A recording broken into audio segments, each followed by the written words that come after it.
Descansen. ¡Hur! Escuela Militar, descanso.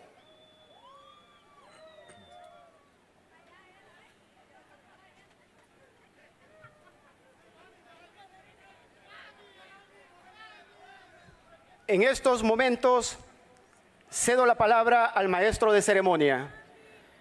Diputadas y diputados de la Honorable Asamblea Legislativa, señoras y señores, invitados especiales, nos ponemos en pie para presenciar el ingreso del Pabellón Nacional. Escuela Militar, atención. ¡Hur! Al hombro. ¡Hur! Vista a la derecha. Atención, presente. ¡Hur!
Al hombro. ¡Hur! Descansen. ¡Hur! Escuela Militar, descanso. Seguidamente, orgullosos de nuestra nación, cantemos con fervor nuestro himno nacional. Escuela Militar, atención. ¡Hur!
en seguir, por llenar su grandioso destino, conquistar su infeliz porvenir. Le protege una férrea barrera contra el choque de ruin deslealtad. Desde el día que en su alta bandera con su sangre escribió libertad, escribió libertad, escribió libertad. Escuela Militar, descanso.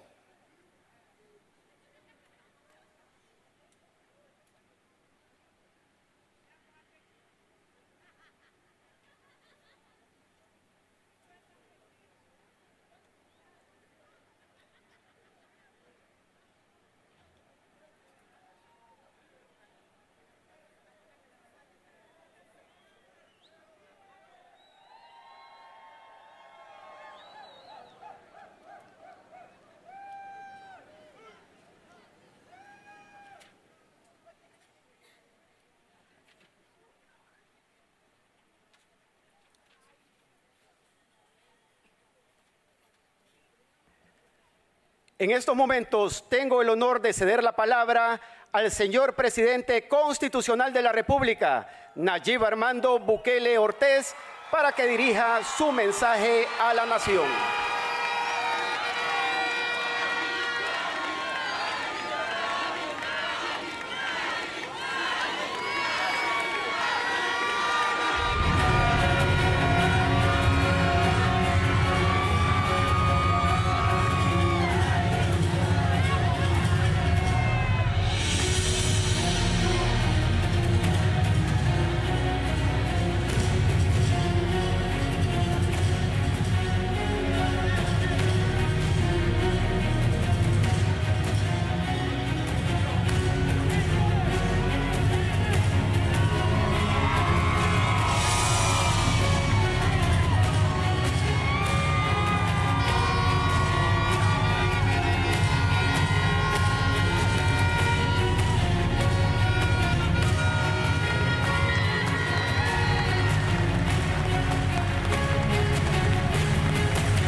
También los amo todos. Buenas noches a todos. Señor presidente de la Asamblea Legislativa, Ernesto Castro, señoras y señores diputados, señor presidente de la Corte Suprema de Justicia y magistrados de las diferentes salas, señor vicepresidente de la República, Félix Ulloa hijo, mi querida esposa Gabriela, primera dama de la República,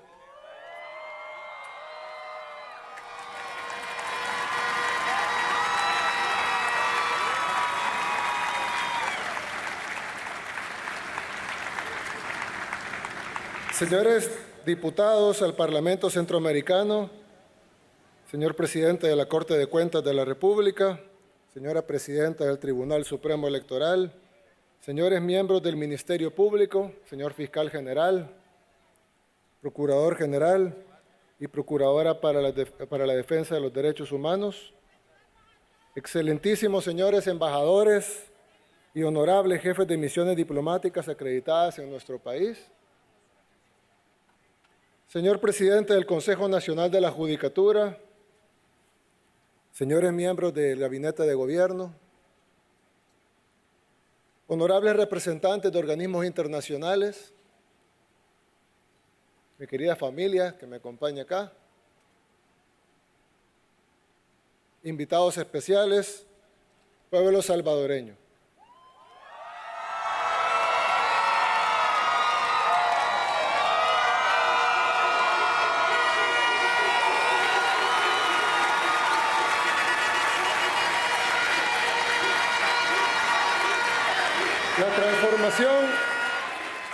La transformación de El Salvador ha sido una de las más rápidas de la historia moderna, pero para nosotros apenas ha sido suficientemente rápida.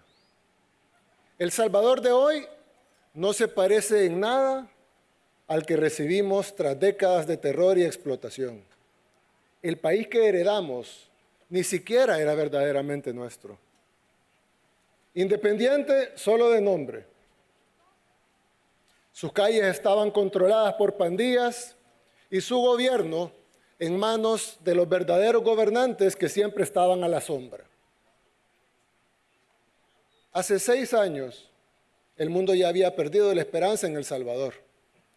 Nos decían que el crimen era parte necesaria. Así decían, que el crimen era parte necesaria de nuestra sociedad y que derrotarlo era imposible. Nos daban estudios grandes, proyectos de cómo salvarnos, pero en el fondo nunca creyeron que fuera posible y por eso sus soluciones nunca estuvieron diseñadas para funcionar. El Salvador estaba controlado por personas sin ninguna intención de ayudarnos. Hace 6 años empezamos, nada más, a recuperar nuestro país. Hoy, El Salvador ya no le pertenece a ni los actores extranjeros ni a sus títeres locales. Hoy, El Salvador pertenece al pueblo salvadoreño.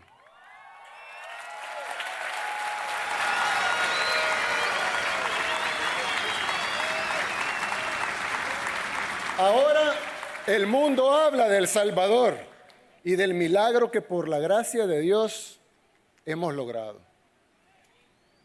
Y nuestro ejemplo ya inspira a muchas naciones del mundo. Nos tomó tiempo, nos costó sacrificios, requirió paciencia y confianza. Ya logramos lo imposible, pero nuestro trabajo apenas comienza. Tuvimos que luchar además por lo que otros países en otras latitudes dan por sentado, que es la libertad de construir un futuro en sus propios términos. Lo que estamos a punto de construir en El Salvador solo es posible gracias a que lo que hemos logrado en estos años y lo que lograremos de ahora en adelante. Solo será posible con la misma fe y con la misma perseverancia que nos trajo hasta acá. Hemos vencido a la pesadilla que nos aterrorizaba. Ahora vamos a construir el país que soñamos. Nos tomó tiempo, nos costó sacrificios, requirió paciencia y confianza. Nuestra nación es joven. Aún así, si tomamos esos 200 años de nuestra joven historia, la transformación que hemos alcanzado ha sido una fracción insignificante de esa historia. 200 años versus 6. Y de esos 6 años, si tomamos en cuenta que tuvimos una asamblea totalmente en contra de todo y que el poder real de nuestro país y las cortes y los jueces y los magistrados nos bloqueaban de la manera más perversa posible, realmente han sido 4 años. 4 años con el poder de cambiar las cosas. Uno de esos cambiando la estructura de nuestro país y los otros 3 venciendo a las pandillas y al crimen. Venimos de un país sistemáticamente saqueado, destruido a conciencia y con una única política pública real, el miedo.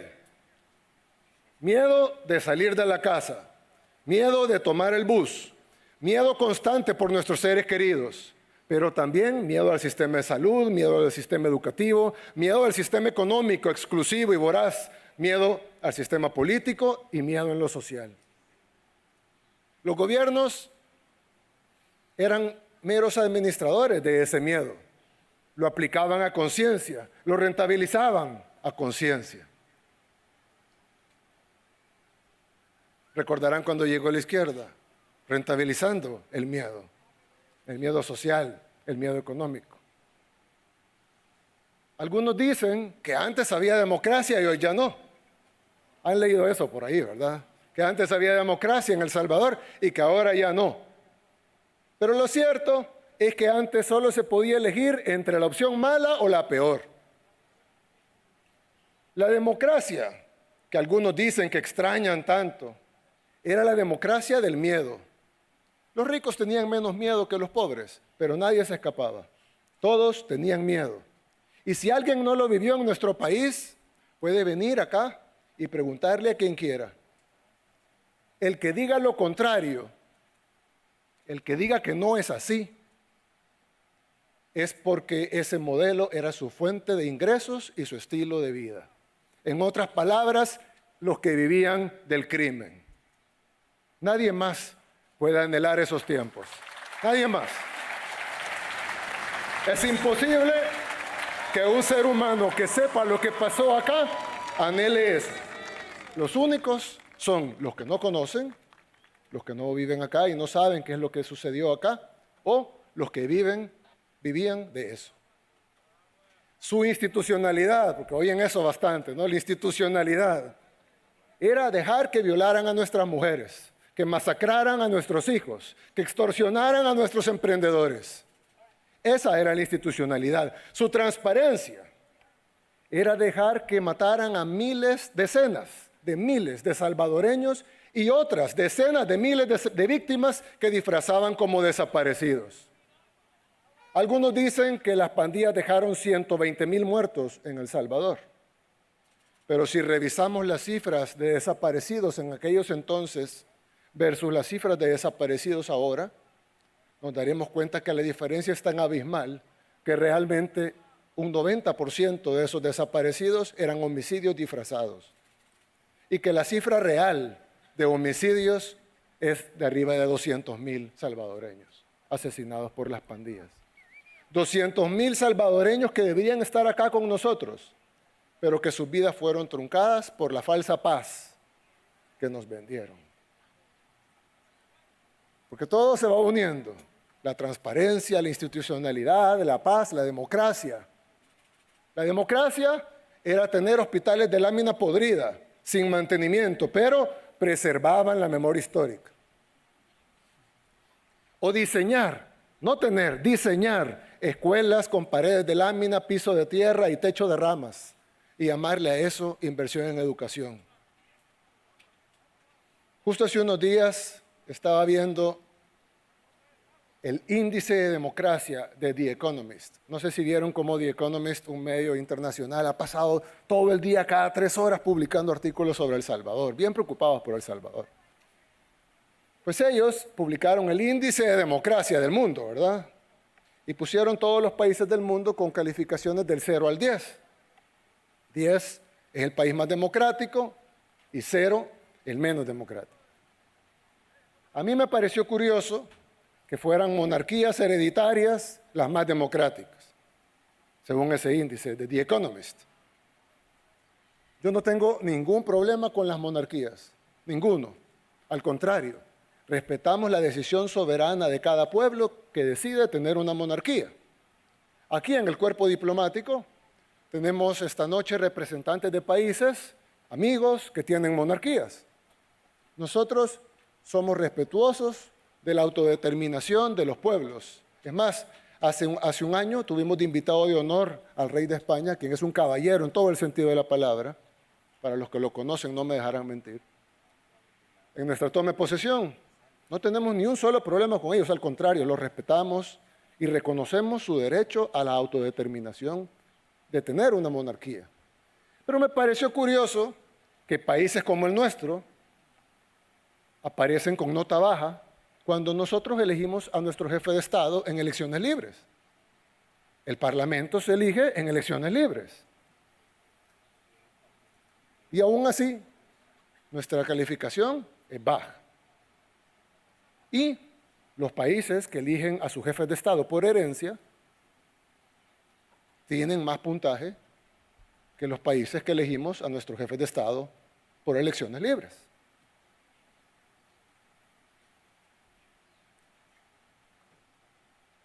¿Cómo es posible eso? Una cosa es que tengan mayor bienestar, otra cosa es que tengan mejor calidad de vida. Si fuera un índice de calidad de vida, un índice de bienestar, un índice de desarrollo, está bien que estén muy por encima de nosotros, pero ¿de democracia?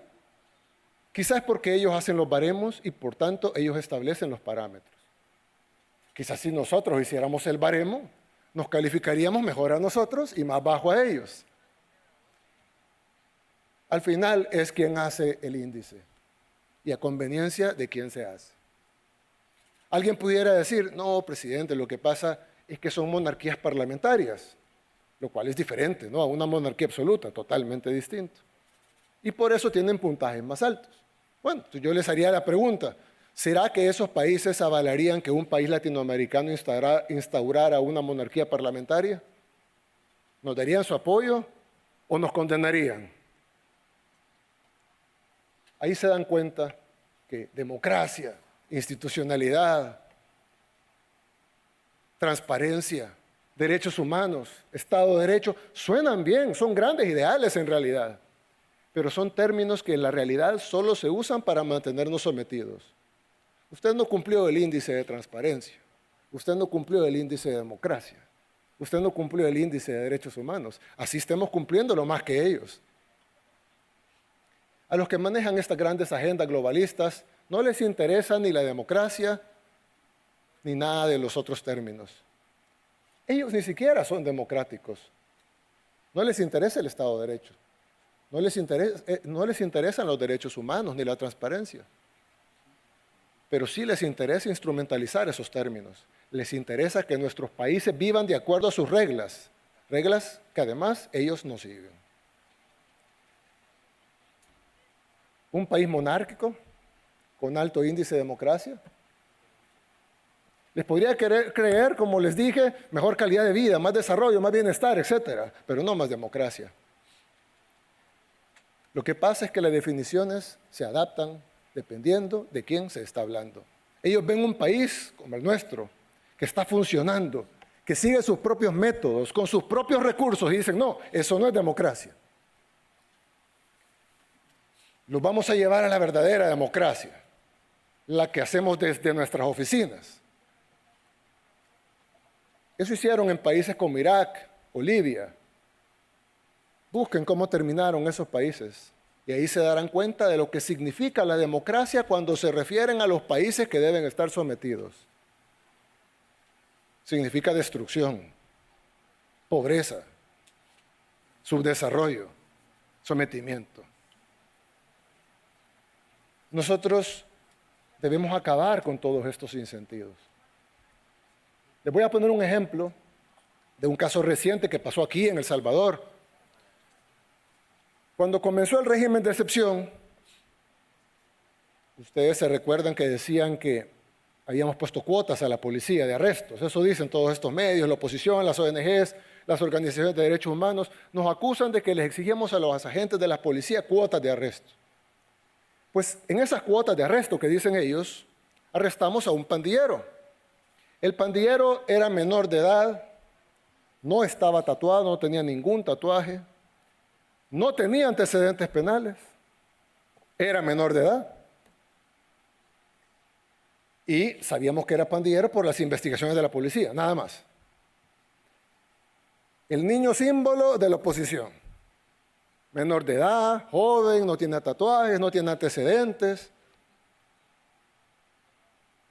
Pues bueno, nuestro sistema judicial, aún en reforma, decidió darle 2 años de detención en una correccional de menores. Lo pusieron 2 años, como fue capturado al inicio del régimen de excepción en el 2022, salió libre en el 2024. Pues hace 4 días, el 28 de mayo de este año, un año después de haber salido libre, asesinó a un ex cabo de la policía en Tacuba. Vieron el homicidio ese día en Tacuba. Fue realizada por él. Mató a un hombre de 62 años. Nosotros ya lo habíamos capturado. Lo teníamos en custodia. Era nuestro deber evitar ese asesinato, manteniéndolo en custodia. Pero por cumplir los tratados internacionales y las reglas que nos imponen de derechos humanos, ese homicidio es culpa del Estado. Porque nosotros debimos haber garantizado que ese pandillero se pudriera en la cárcel. Lo dejamos salir por cumplir tratados y hoy una familia está de luto y un salvadoreño más está asesinado. Súmenlo a los 200,000 salvadoreños que mataron las pandillas. Por supuesto, el pandillero ya lo volvimos a agarrar y ya no va a volver a salir nunca más. Pero lo tuvimos en nuestras manos la oportunidad de que no asesinara de nuevo. Y no lo hicimos. Por eso es que lo que ellos, los supuestos defensores de la democracia y el Estado de Derecho, lo que realmente quieren es que seamos incapaces de castigar a los asesinos, en nombre de un supuesto ideal de derechos humanos que no es más que los derechos de los delincuentes, porque si fuera derechos humanos estuvieran viendo por los derechos humanos del cabo en Tacuba, el señor de 62 años que fue asesinado y de su familia que está de luto. Nadie ve por los derechos humanos de ellos. El sistema internacional nos obligó a velar por los derechos humanos del criminal que salió a matar. En la vida real, perdonar al criminal es condenar a las víctimas. Sigan gritando, libérenlos ya. Ya los escuchamos y ya sabemos el resultado de eso. Que regrese la muerte, que regrese el caos, que regrese el miedo. Y no vamos a permitir nada de eso.